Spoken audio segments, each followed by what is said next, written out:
मतलब मेरा बेटा नीरज जब मेरी आवाज सुनी, उतना पिटाई के बाद भी वो उठ करके हाथ हिलाने लगा, जो कि मेरी माँ आई है तो किसी तरह हमारा इलाज करा देगा। उसके बाद हम गए, बहुत मशक्कत किए, तो तब नहीं जाने देते थे, तो हम कहे नहीं जाने दीजिएगा, हमको भी मार दीजिए, लेकिन हम जबरदस्ती बच्चे से एक लाइन बात भी हमको करने दीजिए।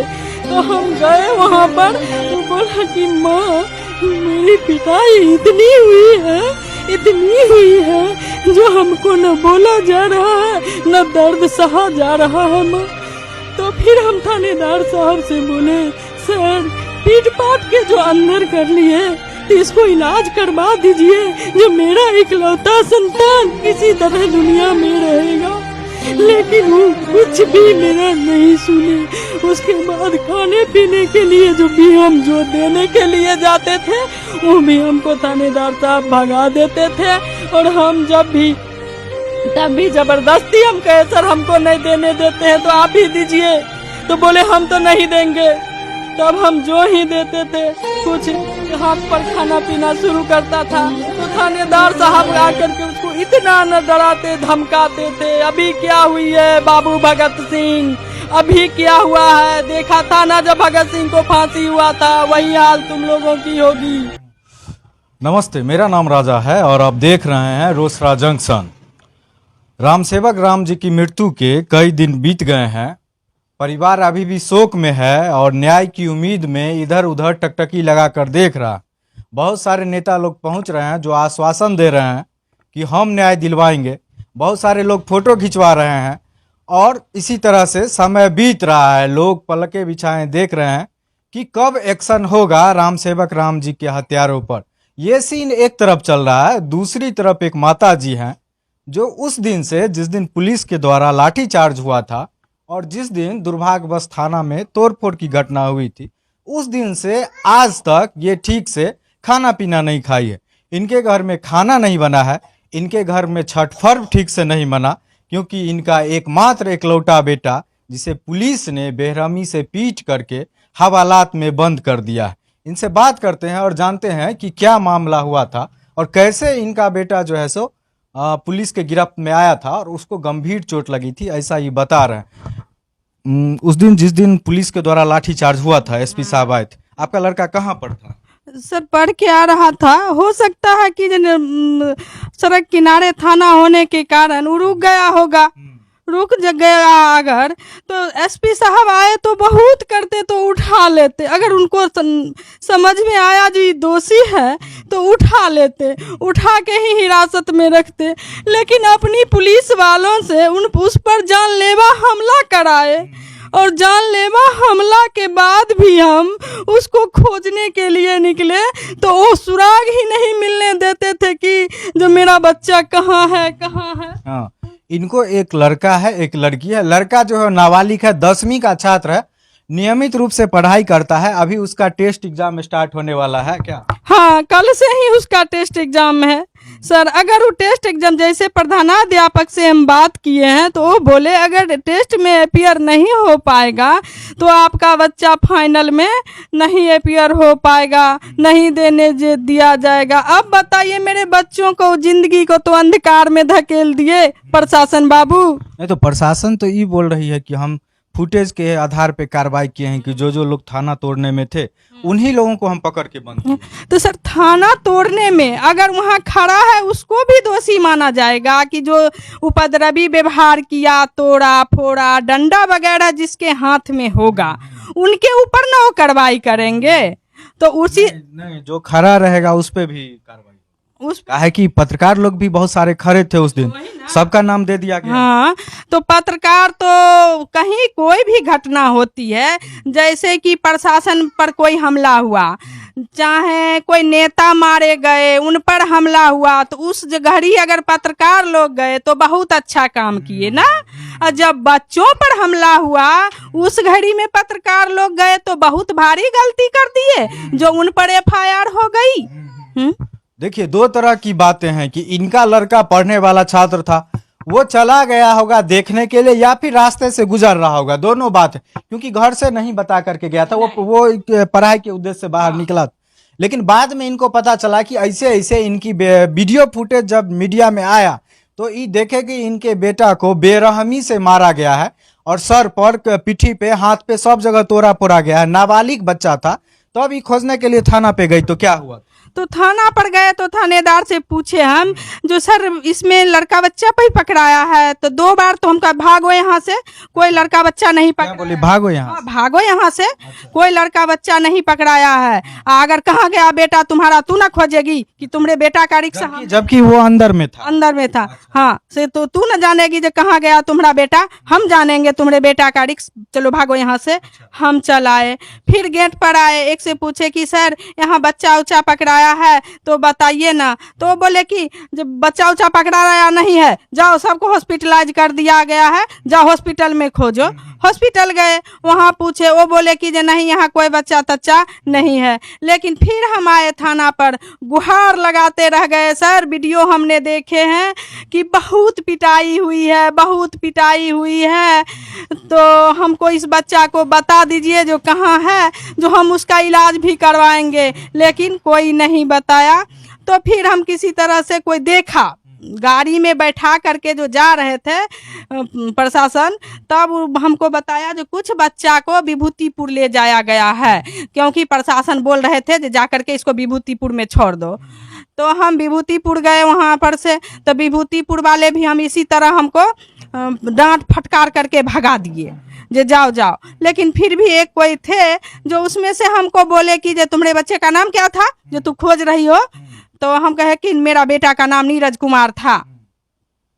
तो नीरज को, तो मेरा बेटा नीरज जब मेरी आवाज़ सुनी, उतना पिटाई के बाद भी वो उठ करके हाथ हिलाने लगा, जो कि मेरी माँ आई है तो किसी तरह हमारा इलाज करा देगा। उसके बाद हम गए, बहुत मशक्क़त किए, तो और तब नहीं जाने देते थे। तो हम कहे नहीं जाने दीजिएगा, हमको भी मार दीजिए, लेकिन हम ज़बरदस्ती बच्चा से एक लाइन बात भी हमको करने दीजिए। तो हम गए वहाँ पर, तो बोला कि माँ मेरी पिटाई इतनी हुई है, इतनी हुई है जो हमको न बोला जा रहा है न दर्द सहा जा रहा है माँ। तो फिर हम थानेदार साहब से बोले, सर पीट पाट के जो अंदर कर लिए तो इसको इलाज करवा दीजिए, जो मेरा इकलौता संतान किसी तरह दुनिया में रहेगा। लेकिन वो कुछ भी मेरा नहीं सुने।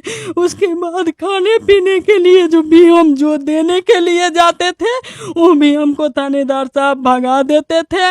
और हम जब भी तब भी ज़बरदस्ती हम कहे सर हमको नहीं देने देते हैं तो आप ही दीजिए, तो बोले हम तो नहीं देंगे। तब हम जो ही देते थे, कुछ हाथ पर खाना पीना शुरू करता था, तो थानेदार साहब आकर के उसको इतना न डराते धमकाते थे, अभी क्या हुई है बाबू भगत सिंह, अभी क्या हुआ है, देखा था ना जब भगत सिंह को फांसी हुआ था, वही हाल तुम लोगों की होगी। इतना डरा धम, बच्चा वो भी उस कोने में फेंक दिया, लेकिन नहीं खाया, उसमें रोता बिलखता रह गया। हमको वहाँ से भगा दिया गया। हम चल आए, कल होके फिर गए, फिर वही हाल बच्चा के साथ। तब जब 4 शाम बज गई दीपावली के दिन, उस दिन भी हम लिट्टी वगैरह खरीद करके और एक चादर, जो थानेदार साहब ठंडा का टाइम है और दीपावली का दिन है आज, बच्चा भूखा कैसे रहे, विभूतिपुर के थानेदार, विभूतिपुर के थानेदार, सर बच्चा भूखा कैसे रहेगा, ये भी देने दीजिए, कहिए तो हम खा करके आपने के सामने में फिर दिखा देते हैं जो कि इसमें हमने कुछ नहीं मिलाया है, हमरे बच्चे को देने दीजिए और ये चादर दे दीजिए कि जो ठंड में कैसे ठिठुर के रहेगा बच्चा। लेकिन वो हमको एक बार बुला लिए जो लेके आओ, और गए, उसके बाद न लिट्टी देने दिए न चादर देने दिए, मेरा थैला फेंक दिया गया। और उसके बाद जब हम बोले तब गाड़ी में लाद लिए उसको, तब हम कहे सर इसको कहाँ ले जा रहे हैं, तो वो बोले कि अगर कपड़ा देना ही है तो जाओ दूधपुरा।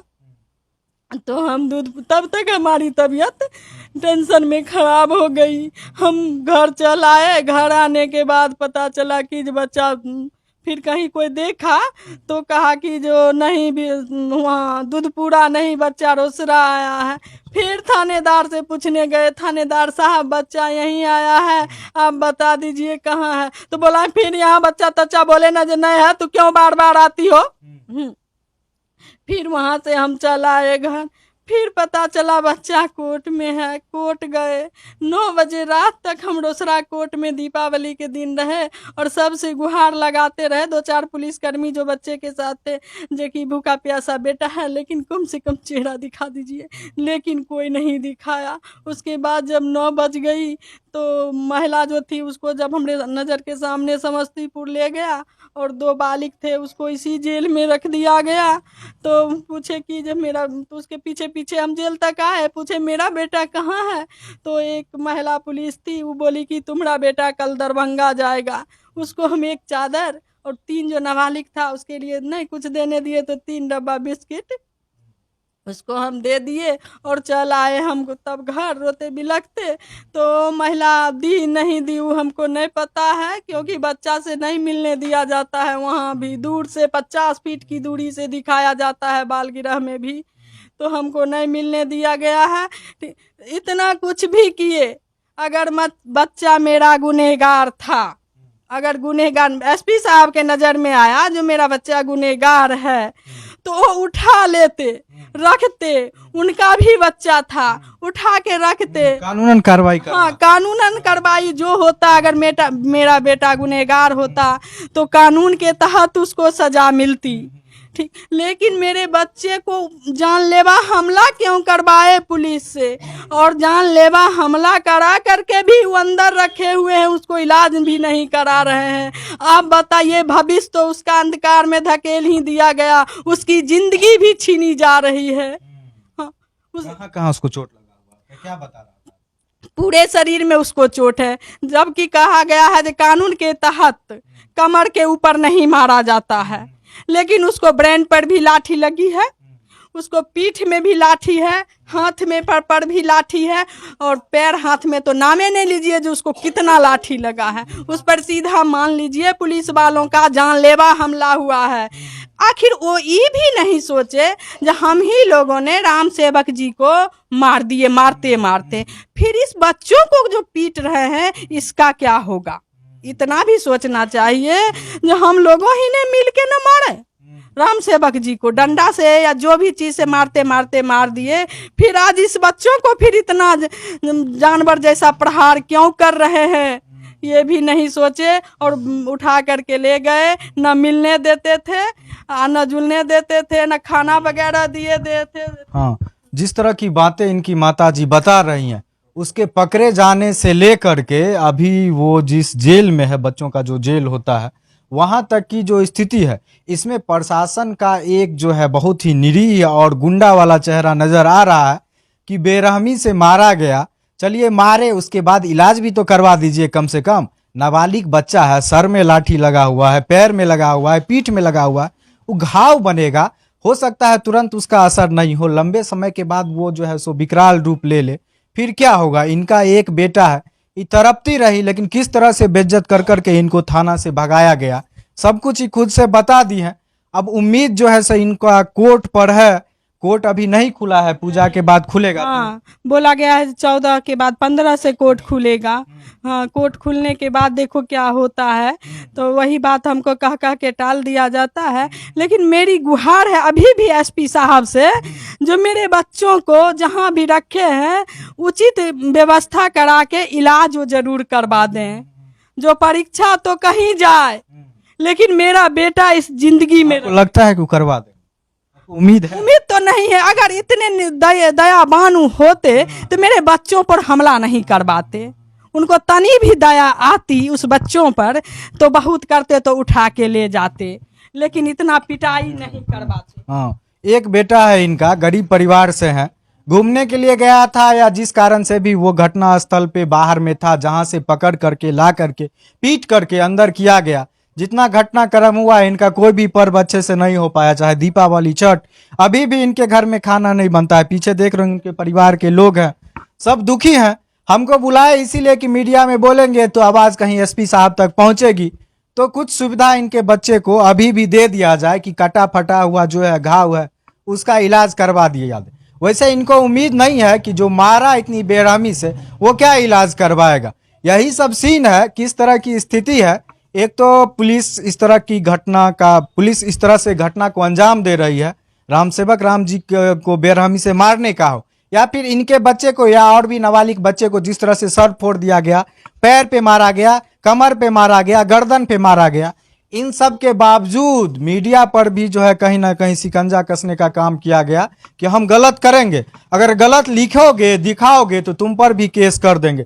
इस तरह की व्यवस्था कानूनन व्यवस्था है रोसड़ा अनुमंडल में। यही जंगल राज है। सरकार और सरकार के जितने भी नेता मंत्री है सब आंख बंद किए हुए हैं, क्योंकि मामला कहीं ना कहीं महादलित का है और कहीं ना कहीं गरीब परिवार का है। यही किसी अमीर परिवार के बच्चे पर एक थप्पड़ या एक लाठी चल गया हो थाना में तो अभी तक बहुत कुछ हो गया होता, ट्रांसफर और सस्पेंड हो गए होते।